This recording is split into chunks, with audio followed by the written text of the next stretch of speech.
Sudahlah Lampir, apalagi yang ingin kau cari? Bagi yang mau berpikir, kesaktian tidak ada artinya. Kesaktian hanya sebuah tipu daya, hanya sebuah goda. Jangan ikuti hawa nafsumu, kau akan binasa.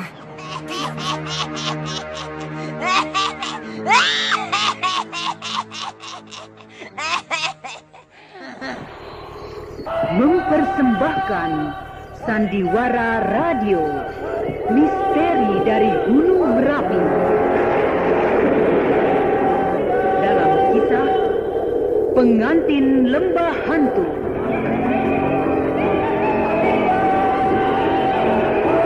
Naskah karya Asmadi Syafar dengan para pelaku Ana Rusli sebagai Rosmina, Ade Kusniati sebagai Suni, Hari Aki sebagai Samsuri, Idris Apandi sebagai Raisman, Bahar Mario sebagai Sembara, Ferry Fadli sebagai Basir, Lia Haidir sebagai Farida, dan pembawa cerita Neni Sumardi. Teknik dan montase Indra Mahendra dengan sutradara Asmadi Syafar. Walaupun Farida menjerit dengan sekuat tenaganya, tapi jendela kamarnya sudah mulai terbuka, dan tampaklah wajah Mardian yang bertaring dan kaku itu memandangnya dengan tajam. Pergi! Pergi! Pergi! Jangan dekati aku! Jangan masuk kemari!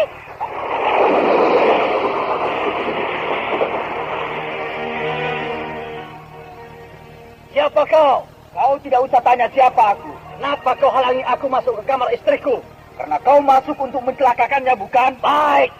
Sebelum kau mampus di tanganku, sebutkan dahulu siapa namamu, bangsat. Namaku Sembara.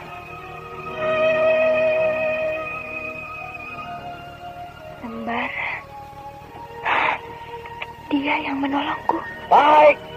Kini bersiaplah kau mati di tanganku.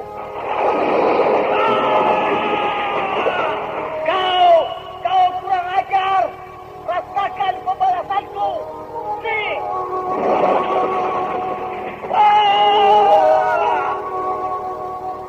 Pergilah kau. Sebelum kau yang harus mati di tanganku. Baik. Tapi kau tidak akan lepas dari ancaman pelindungku.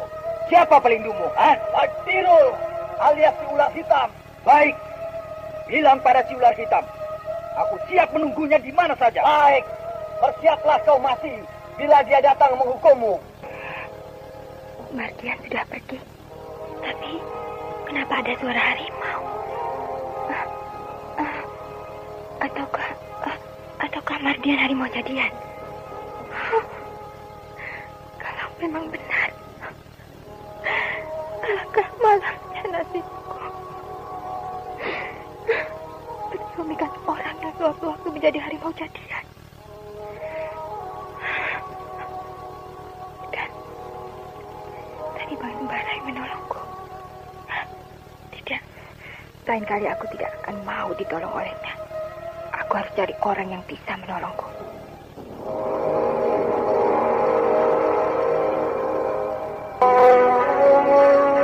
Bas, kau lihat kemana larinya si Mardian tadi? Dia melompat ke arah semak-semak itu, Bara. Tapi dia telah berubah menjadi harimau. Aku heran. Kenapa dia ada di sini ya? Katanya dia pergi melanjutkan sekolahnya. Mungkin tidak jadi, Bara. Karena dia takut dengan penyakitnya itu. Tapi orang tuanya sudah menyusulnya ke tanah Jawa. Berarti kedua orang tuanya tidak tahu kalau anaknya tidak jadi berangkat ke sana. Ya. Mungkin juga. Mungkin dia mencari orang pintar yang bisa mengobati penyakitnya. Buktinya, tadi dia menyebutkan nama seseorang padaku sebagai pelindungnya. Siapa nama orang itu, Bara? Namanya Badirul alias Ular Hitam. Ya, Ular Hitam. Ular Hitam. Kalau mendengar gelarnya, pasti orang ini punya ilmu yang ganas dan jahat. Tapi biar saja. Mardian tidak akan bisa sembuh oleh kutukan Datuk Panglima Kumbang. Datuk Panglima Kumbang? Ya, hanya dia yang bisa menyembuhkannya. Datuk Panglima Kumbang. Ya, kenapa? Kau kenal dia? Iya, aku pernah ditolongnya. Sewaktu mukaku kena cakar binatang siluman itu, dia yang menyembuhkannya. Sewaktu kau menolong Farida? Iya, mukaku robek kena cakarnya.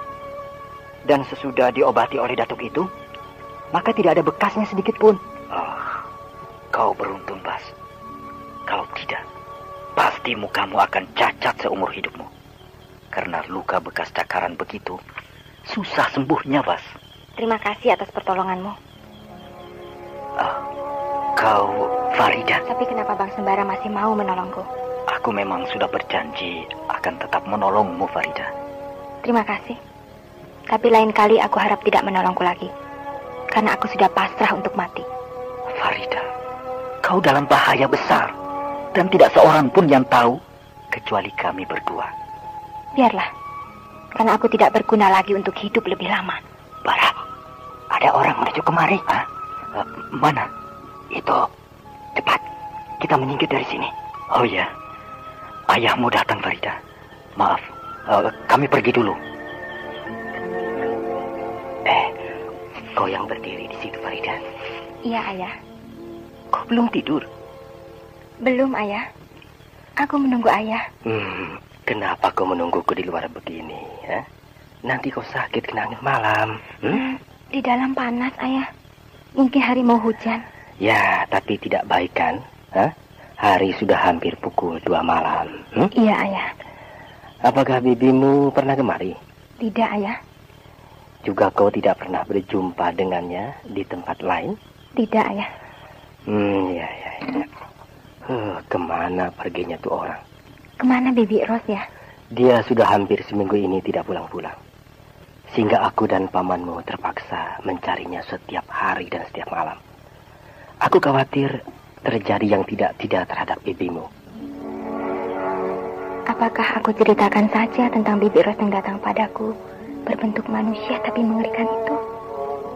Dia datang persis seperti Mardian datang tadi, lewat jendela, lalu langsung akan mencekikku. Ayo masuk. Tapi sebaiknya aku simpan saja rahasia ini. Biarlah Ayah sendiri yang memergokinya. Ayo, kenapa kau termenung begitu? Ayo masuk. Iya, Ayah.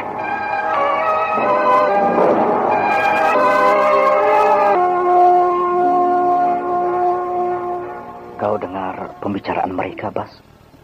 Dengar? Iya. Bibi Ros sudah hampir 1 minggu tidak pulang ke rumah. Kemana perginya siluman itu? Apakah dia juga pergi mencari orang pintar yang bisa mengobatinya? Mungkin saja. Tapi dia tidak akan berhasil. Siluman laknat. Atau dia pergi ke rumah Pak Salihun? Mungkin saja. Tapi tampaknya dukun itu tidak tahu bagaimana cara mengobatinya. Dan jangan-jangan dukun itu yang akan diterkamnya. Bara, apakah perlu kita selidiki tentang Bibi Ros itu? Buat apa? Ya, siapa tahu dia sekarang sedang berkeliaran mencari mangsa baru. Ya, betul juga. Kasihan kalau ada orang yang dibantainya nanti.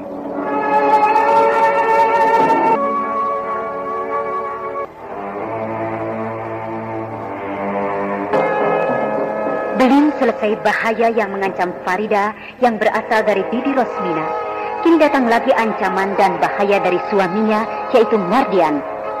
Sehingga Farida betul-betul di dalam ketakutan. Dan anehnya, dalam keadaan kritis seperti itu, selalu saja ada yang menyelamatkan wanita yang malang itu. Dan kali ini pun, Sembara yang datang menyelamatkan dirinya. Namun begitu dia tahu bahwa dewa penyelamatnya adalah Sembara, sepertinya dia tidak rela. Dia ingin mati saja daripada ditolong oleh Sembara. Sudah demikian bekukah hatinya terhadap bekas kekasihnya itu, sehingga dia berpikir begitu. Ataukah jadi dia mencari orang lain yang bisa melindunginya? Nah, saudara pendengar, demikian tadi telah kita ikuti serial Sandiwara Radio ini.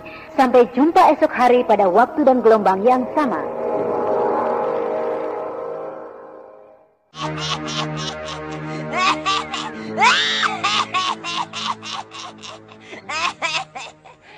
benar.